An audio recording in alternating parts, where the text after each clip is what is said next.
vidéo qui est la première de l'année 2024. Oui, vous en avez déjà eu quelques-unes depuis ce début d'année, même 2 par semaine, mais c'était tous les calendriers de l'Avent de 2023, les ouvertures de swap, de colis surprise, donc c'est la première vidéo officielle. Je vous souhaite meilleurs vœux. Voilà, moi je ne dis plus bonne année, bonne santé. Si vous me suivez sur les réseaux sociaux, vous savez un petit peu pourquoi. Moi je considère avec d'autres personnes autour de moi qu'on tombe malade, qu'on se casse des choses, qu'on a des gens qui meurent chaque année dans notre entourage ou régulièrement. Et à la fin de l'année, quand on fait le bilan, on dit cette année j'ai eu telle maladie, j'étais vraiment mal. Telle année, je me suis cassé la jambe, c'était top, c'était pas top. D'autres années, telle et telle est décédée. Au final, on dit bonne année, bonne santé, et il n'y a rien qui va. En tout cas, pour moi, c'était le cas en 2023, pour des proches, des amis, de la famille. Donc voilà, meilleurs vœux, c'est tout aussi bien, c'est mignon, c'est sympa. On se retrouve donc pour cette première vidéo de l'année. J'ai hésité entre 4 vidéos que je vais vous faire prochainement, mais j'ai décidé de faire celle-là en premier. C'est la vidéo des sorties littéraires que j'espère cette année. Certaines sont confirmées, certaines ne sont pas du tout encore notées, donc on ne sait pas, en anglais ou en français, ou parfois les deux. J'ai repris le concept de Elise de A Book on the Coupe, que j'ai commencé à suivre il y a 3 mois à peu près, et je commence assidûment à essayer de poster. Elle a fait un vlogmas où justement elle parlait des livres qu'elle attendait pour cette année 2024. Généralement c'est des suites de sagas, des choses comme ça. Et en plus tous les livres qu'elle proposait, c'est des livres que j'aimerais bien que la suite sorte en 2024. Donc on va tout de suite commencer. J'ai ma liste avec moi. Et la première sortie pour cette année, il s'agit du tome 3 de Crescent City de Sarah J. Maas.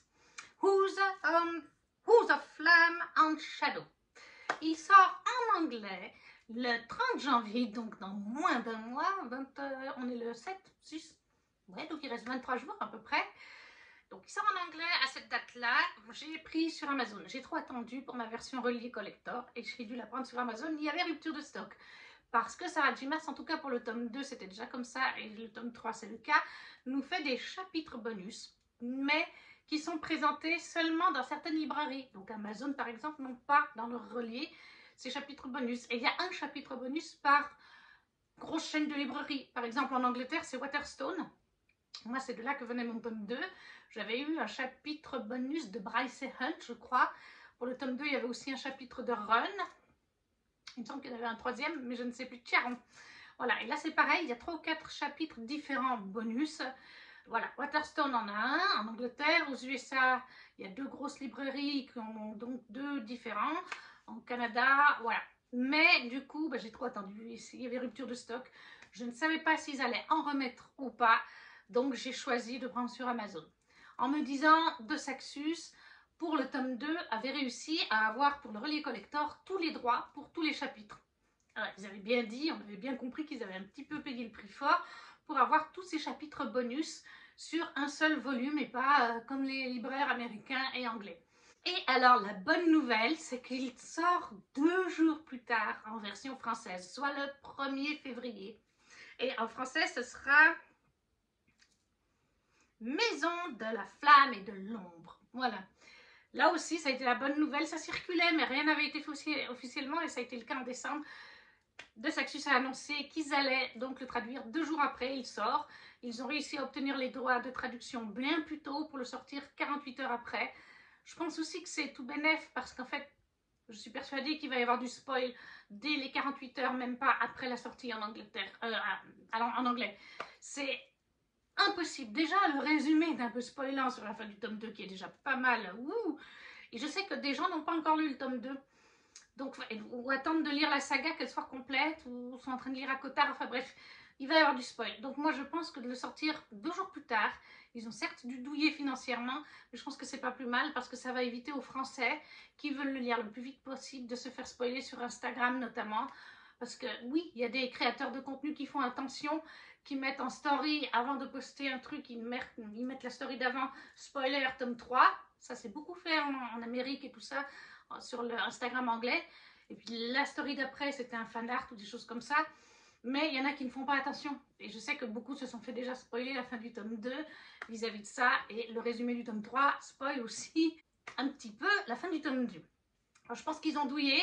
Par contre, un petit peu déçu. Moi, j'ai précommandé de toute façon en anglais et en français. Hein. Je le lirai d'abord en anglais et plus tard dans l'année en VF. Je suis déçue par contre parce que De Saxus n'a pu obtenir les droits que pour une seule des scènes bonus, une scène, enfin un chapitre bonus. Voilà, ils l'ont bien dit, ils ont essayé d'insister auprès de Bloomsbury, si je ne me trompe pas, pour la version anglaise, la maison d'édition originale. Ils ont essayé de leur dire qu'ils mettraient vraiment le paquet, vous voyez, les pécules qu'il faudrait, mais la maison d'édition a dit non, c'est une, choisissez, mais c'est un chapitre bonus, ce ne sera pas tous. Alors bon, je comprends. Dans un sens, je les comprends hein, en Amérique, en Angleterre, parce que les librairies anglaises et américaines, c'est voilà, chacun a dû choisir son chapitre. Pourquoi en France, on aurait le droit à tous, surtout quand ils sortent 2 jours après, moins de 48 heures après, c'est un peu logique. Mais voilà, donc ça c'est la première sortie de l'année, je ne vais pas vous cacher, c'est celle que j'attends avec le plus d'impatience, vu que ça va faire 2 ans que j'ai fini le tome 2, début mars, fin mars, quelque chose comme ça. Donc le temps a paru très long. Autre sortie très attendue en ce début d'année pour février, en français cette fois, Four Twins, le premier tome de Rebecca Yarros, chez Hugo. Je crois que c'est dans leur filiale Romantessi. Il me semble que c'est Nina qui parlait, qui voulait le mettre en young adult, donc dans Stardust. Et Nina leur a dit, c'est pas du young adult, c'est pas de l'adulte non plus, c'est du new adult. Mais si vous le mettez en Stardust, ça risque de pénaliser parce que c'est pas tout à fait du young adult, c'est un tout petit peu plus, c'est entre les deux. C'est du new adult. Ne me demandez pas exactement la nuance, je pense qu'on l'a de toute façon. Donc finalement, ils l'ont mis en Romantessi, me semble-t-il. Ça c'est pour février en version française et on aura le droit à une très belle version collector qui est là aussi, bien sûr, précommandée, vous vous en doutez. Là, avec Four Twins, je pense qu'on en a tous entendu parler, il va y avoir des dragons. Ça aussi, c'est tout ce que j'aime. En février sort aussi en auto-édité Le Chant des Voiles de Tiff, pour laquelle j'ai participé à la création du relié collector en campagne Ulule. Alors, il sort en relié collector pour les gens qui auront donc fait la campagne Ulule. Tiff est en train de recevoir tous les petits goodies et tout ça débloqué pendant. Ça a été une campagne de fou. En même pas trop 2 heures, je crois qu'elle avait atteint les 100% ou quelque chose comme ça. Je crois qu'elle a passé les 1300 ou les 1400% du projet sur les 1 mois et demi qu'il était en ligne. Mais la bonne nouvelle, ça a été que finalement ce projet qu'elle faisait en auto-édité a tellement fait parler de lui que les éditions Plume Blanche ont décidé de le sortir en brochet pour 2024. La version brochée, quant à elle, sortira au mois de mai. Uniquement la brochée, la collector, donc c'est en février, et c'est uniquement pour ceux qui ont participé à la campagne Ulule. Elle en a fait des exemplaires en plus pour quelques salons où elle ira d'elle-même et non pas avec Plume Blanche. Quand ce sera Plume Blanche, il n'y aura pas de collector, ce sera les brochets, et je crois que c'est à partir de mai pour les brochets aussi, donc en salon, chez Plume Blanche. Et les collectors, voilà, il y en aura quelques un petit stock pour les salons où elle va d'elle-même sans maison d'édition, en tout cas pas avec Plume Blanche. Mais voilà, elle l'a bien dit, collector, c'est vraiment pour la campagne Ulule. Il sortira aussi d'ailleurs en audio avec Audible. Elle a aussi signé avec Audible. Donc ça, c'est une super bonne nouvelle. Mais vu le succès de cette campagne, c'est pas étonnant. Il me fait très envie. Là, on est avec de la piraterie, me semble-t-il. En tout cas, on est sur oui, de la piraterie, puisqu'on est avec des gens sur des bateaux. Il me semble que c'est pas des marins. Ouais, il me semble que c'est des pirates et pas des marins standards. J'ai pas lu le résumé complet parce que c'est Tiff que je lui fais confiance et j'ai envie de me lancer un peu à l'aveugle. Mais voilà, très beau projet. Pour février, la version collector pour ceux qui ont participé à la campagne Ulule, le brochet en mai. Et chez Audible, je ne sais pas si ce sera en mai par contre. Toujours en février, nous avons cette fois en anglais. Pour l'instant, en VF, on n'a pas de date. Je pense que de Saxus ne vont pas tarder à faire une annonce et qu'ils vont essayer de le sortir très vite. Mais en février, sort aussi en anglais le tome 2 de l'Empire du Vampire de Jay Kristoff, qui a été un coup de cœur monumental en 2022. Il est sorti en automne 2022, il me semble. En tout cas, moi, je l'ai lu à l'automne 2022. Donc, ça fait plus d'1 an et demi que j'attends ce tome. Pour vous dire que je suis aussi très impatiente. C'est vraiment un de mes livres coup de cœur, surtout même en dehors de l'année. Donc, très hâte. Je pense, comme je vous dis, Saxus devrait faire une annonce prochainement. Il y a des gens qui murmurent que, comme pour Crescent City, ça va sortir 2-3 jours après. Alors bon, pour l'instant, on n'a pas encore eu d'annonce, mais je pense que c'est fort possible. Un livre qui va sortir aussi en français, c'est L'Empire d'Écume, tome 3, donc d'Andrea Stewart. Là aussi, je l'attends depuis un petit moment, puisqu'on le fait en LC sur le coin des LC. On a fait les tomes 1 et les tomes 2. je me dis que ça doit bien faire une année ou bientôt, au mois de mars, une année qu'on aura fait la LC du tome 2 et qu'on attend donc sur ce tome 3. Il est sorti en anglais déjà, mais moi je l'ai lu en français pour le coup. Donc j'attends le mois de mars avec impatience pour cette sortie-ci. Une autre sortie que j'attends avec impatience, parce que j'ai découvert cet auteur en 2023, je suis toujours en train d'écouter l'audio du tome 2 de Les Royaumes Immobiles, c'est Ariel Holz avec Runborn chez Gulfstream Édition. J'ai encore pas de livre de Gulfstream, j'en ai plein dans ma wishlist, mais celui-là je vais l'acheter. Et Runborn, ce sera sur de la mythologie nordique et de la dark fantasy, si je ne me trompe pas. Oui, c'est cela, de la dark fantasy avec de la mythologie nordique. On en a moins de la mythologie nordique, donc je suis super hypée. Je ne l'avais pas encore vu, c'est une des booktubeuses que je suis, mais je ne sais plus. Je crois que c'est livre romancienne, mais je ne suis pas sûre, qui en a parlé dans une vidéo récemment parce qu'elle a vu le livre, elle a pu se l'acheter en avant-première, je ne sais plus. Elle a pu très vaguement en parler avec quelques mots, mais pas encore beaucoup, mais depuis l'annonce a été faite. Ça sort en mars 2024. Runborn, Dark Fantasy, nordique, mythologie nordique. Donc j'ai très hâte parce que j'ai adoré la plume de Ariel Holz avec Les Royaumes Immobiles que j'ai écouté en audio.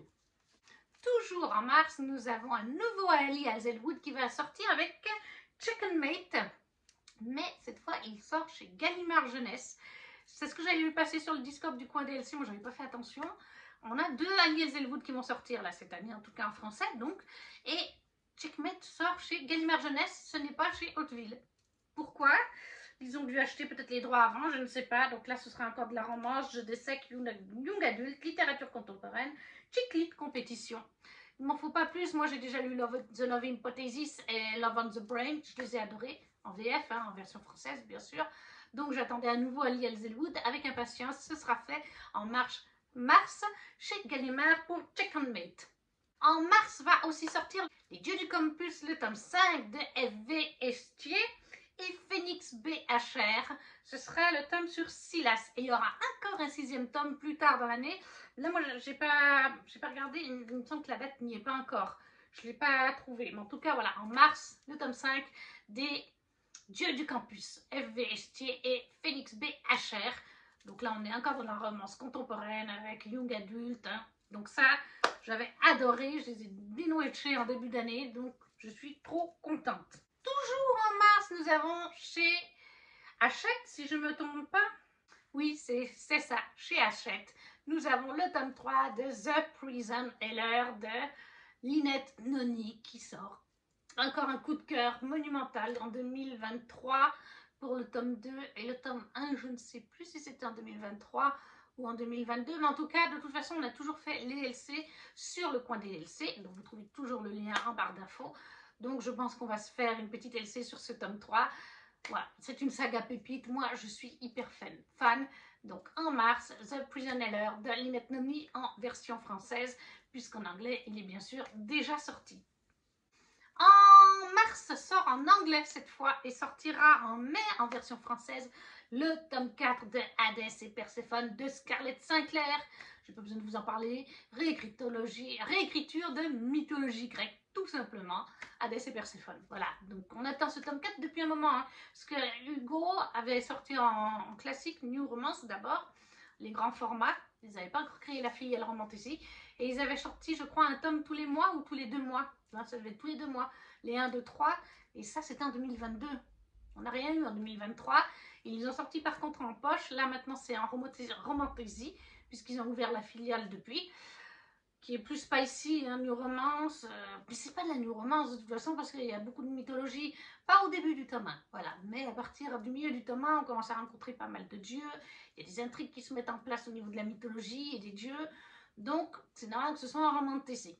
Le tome 4 est pour cette année en VO d'abord, donc en anglais, puis 1 mois et demi, 2 mois plus tard à peu près, ce sera en français. Donc, Hadès et Perséphone, tome 4 de Scarlett Sinclair. Donc chez Hugo, New Romance à l'époque, et maintenant ce sera, je pense, en Romantasy pour le tome 4 aussi. Ensuite, dans les sorties en anglais, cette fois il n'y a pas de date pour la VF, nous avons Iron Widow, le tome 2 de Xiran Zhao qui va arriver enfin. Ça doit faire plus d'un an et demi que j'ai eu le tome 1 de Iron Widow en français. Je l'attends en version française, voilà. Mais je signale qu'il sort en anglais cette année. Il sort donc au mois d'avril. On peut peut-être espérer une sortie pour la fin d'année 2024 en français. En tout cas, c'est ce que j'espère, parce que j'avais beaucoup aimé ce roman, avec en plus une relation polyamoureuse dedans, qui était plutôt bien menée pour une fois. Ensuite, pour les livres qui n'ont pas de date en VF ou qui en ont une en anglais, on va continuer. On a, alors c'est pas forcément dans l'ordre, hein, mais on a la saga de la chair et le feu de Jennifer Larmentrout. En anglais, c'est Flesh and Fire, qui va sortir au mois de mai en anglais, le tome 4 déjà.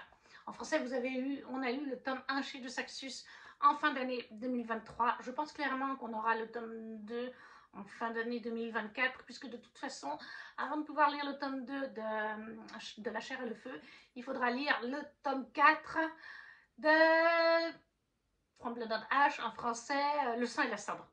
Donc, voilà, de toute façon, les deux sont connectés. En VF, ça c'est sûr, en version française, nous aurons Le sang et la cendre, tome 4, puisqu'ils ont sorti La chair et le feu, tome 1, en fin d'année 2023. Donc, le tome 4 de Le sang et la cendre de Jennifer Larmentrout en VF, c'est une certitude. Par contre, pour l'instant, on n'a pas de date. Moi, je pense qu'ils vont sortir dans le premier trimestre, enfin, en tout cas avant l'été.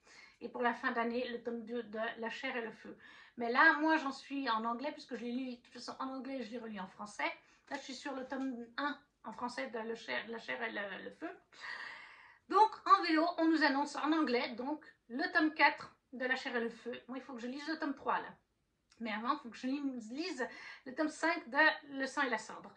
Et alors là, le tome 6 de Le sang et la cendre, en anglais c'est From Blood and Ash, sort aussi en mai. Voilà, donc les deux sagas spin-off, le tome 6 de From Blood, le tome 4 de Flesh and Fire, sortiraient tous les deux au mois de mai. Ça me paraît un petit peu, à moins qu'il y ait un fil conducteur. De toute façon, il y a un fil conducteur maintenant. Il faut les lire dans l'ordre de parution.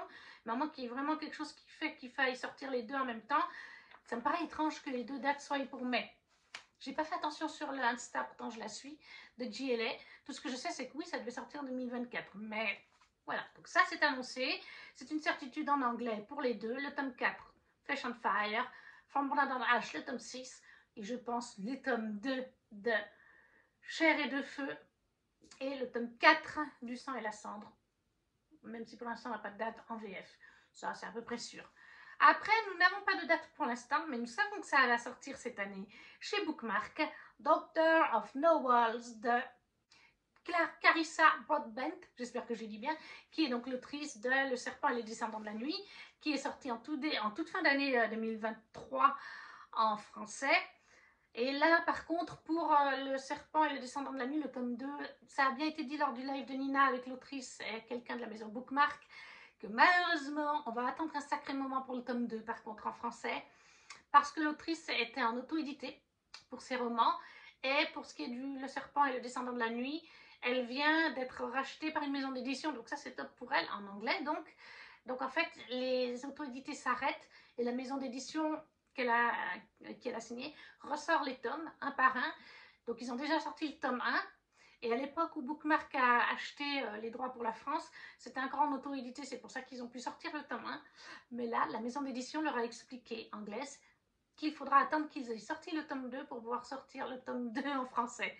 Et la sortie du tome 2 n'est pas pour tout de suite en anglais. Donc, ils n'ont pas de date à fournir pour Le serpent et les descendants de la nuit. Peut-être en fin d'année 2024, on pourrait espérer. Mais elle arrive chez Bookmark avec sa deuxième saga, Daughter of No Walls. Je crois qu'elle arrive avant juin, la première partie de mémoire, si je me souviens bien, dans le live. Là, je suis en train de le lire en VO, donc moi j'aime beaucoup, mais je le relirai en VF, et je vous le signale parce qu'elle a eu pas mal de succès avec Le serpent et les descendants de la nuit. Ensuite, ce que j'espère voir en VF, mais on n'a aucune date pour l'instant, version française, hein, donc je signale, c'est le tome 2 de Dark Rise de C.S. Packet, chez Big Bang, je crois. Section Young Adult Brajlon. Voilà, pour l'instant on n'a pas de date. Il est sorti en anglais, ça oui, mais je le lis en VF. Les éditions françaises sont magnifiques en plus. Donc comme je me dis, comme il est sorti en anglais, il y a 2-3 mois je crois qu'il est sorti. Donc je pense que courant 2024 on va l'avoir.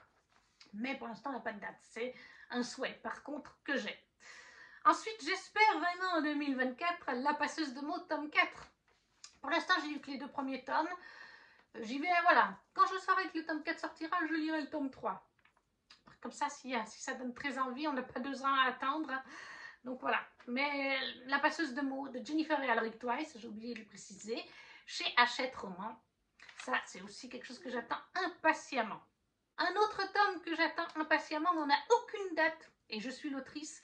Donc, en tout cas, il me semble qu'elle a dit pour le début d'année jusqu'à les premiers 6 mois, il me semble qu'elle avait dit en story que c'est mort, parce qu'elle n'a pas de nouvelles à ce niveau-là. Peut-être pour la fin d'année, mais pour l'instant, rien n'est. En tout cas, il n'y a rien de dit. C'est Persona tome 3 de Yelena, bien sûr. Gros coup de cœur aussi pour le tome 1. Je n'ai pas encore lu le tome 2, mais comme on a le temps, puisque de toute façon, elle nous a bien dit que ce ne sera pas pour les premiers 6 mois, puisqu'elle ne fait pas partie du catalogue, ça c'est sûr. Mais voilà, j'espère que Persona sera le tome 3 de Yelena pour fin 2024, tout simplement. Et après, en français, qui est confirmé, on a encore un Ali Hazelwood pour le mois de mai cette fois. Love Theoretically. Et cette fois, on est chez Hauteville. Donc il va vraiment falloir faire attention avec Ali Hazelwood, puisque Gallimard Jeunesse au mois de mars et au mois de mai chez Hauteville. Deux romans différents. On ne sait pas bien pourquoi. Voilà. Est-ce qu'elle a signé des contrats différents avec d'autres maisons d'édition? Un roman que j'espère voir arriver en VF en 2024 pour vous. Moi, je l'ai lu en VO, en édition Ferry-Loot. C'est Letter of Enchantment de Rebecca Ross. Oui, parce qu'il ne faut pas confondre Rebecca Yarros et Rebecca Ross. Ce ne sont pas les mêmes autrices. Donc moi, je l'ai lu en anglais, le tome 1, en version Ferry-Loot. J'espère une sortie VF pour vous parce qu'il a bien fonctionné en anglais. Il est pas mal populaire, il est vraiment bien apprécié, il est super bien écrit. Moi, j'ai adoré. Et j'espère le tome 2 en anglais. En fait, il est sorti le tome 2, mais je l'espère en édition Ferry-Loot. Et en fait, Ferry-Loot l'a ramassé parce que je crois qu'il est sorti en novembre ou décembre, quelque chose comme ça. Enfin, dans les derniers mois en anglais. Et Ferry-Loot a annoncé sa ressortie. Je ne sais plus si c'est janvier ou février ou mars pour le second tome. Alors, il ne sera pas dans une box. Moi, le tome 1, je l'ai eu dans une box. Mais comme j'ai appris en 2023 grâce à Icarom, entre autres, les box Ferry-Loot, c'est toujours des tomes 1 ou des one-shots. Et plus tard dans l'année, ou dans les 2 ans qui suivent, enfin quand ils peuvent, ils sortent les tomes 2 et les tomes 3 en édition collector, en belles éditions, mais dans leur trove, comme on appelle ça, c'est-à-dire leur sortie. Chaque mois, ils sortent des romans, le mardi ou le jeudi, des choses comme ça. Et c'est généralement en fait des suites, tout simplement, ou alors des one-shots, mais qui ne sont pas dans les box. Donc, je sais qu'il sort le tome 2 en version Ferry-Loot, donc c'est de l'anglais.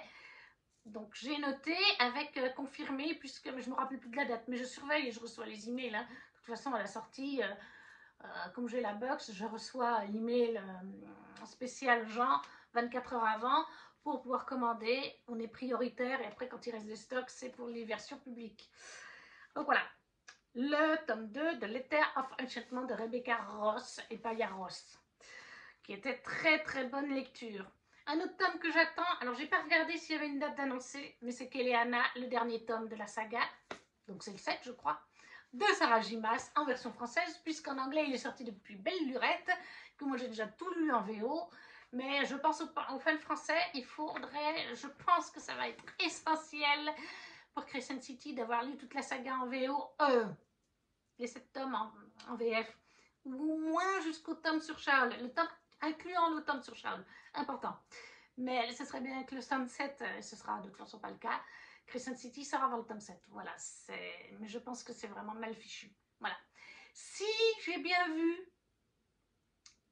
un réel que Bloomsbury a fait lorsqu'ils étaient en train de monter les bouquins, on a vu la page d'un chapitre, le motif d'un chapitre, et c'est pas moi qui ai vu, c'est les gens sur les réseaux, mais oui, si on regarde le motif, je dirais juste ça, voilà, mais si on regarde le motif de ce chapitre, en tout cas en question, est-ce que c'est le même motif pour tous les chapitres ou uniquement pour celui-là?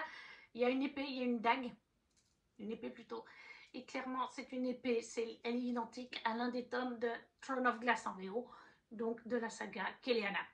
Ça vous dit suffisamment, je pense, de toute façon, je pense que maintenant tout le monde a compris un petit peu que beaucoup de choses sont connectées dans les sagas de Sarah J. Maas. Et voilà, moi je trouve que c'est dommage parce que de toute façon, il y a une scène dans le tome 7 de Kéléana qui concerne à la fois Crescent City et Akotar. C'est très léger, vraiment très light, mais enfin voilà, moi je pense que ils ont trop tardé à traduire Kéléana. Peut-être qu'ils n'étaient pas intéressés, la Martinière, c'est chez la Martinière, par les droits de Crescent City, ou alors est-ce qu'ils les ont pas obtenus, mais c'est pas du tout le même genre hein, à la base, donc Et puis, ils ont peut-être pas eu envie de lire Crescent City, je ne sais pas. Et puis, peut-être qu'après, ils ont entendu parler de ce qui se passait à l'intérieur. Et puis, qu'ils se sont dit, ah ouais, il faut qu'on accélère les sorties. Parce que moi, quand j'ai commencé à lire Kelleana en VF, ils étaient à peine en train de sortir le tome 4.1 et 4.2. Parce qu'en plus, ils l'ont divisé en 2 parties. Hein, et puis après, ils ont accéléré les choses avec les tomes 5, 6.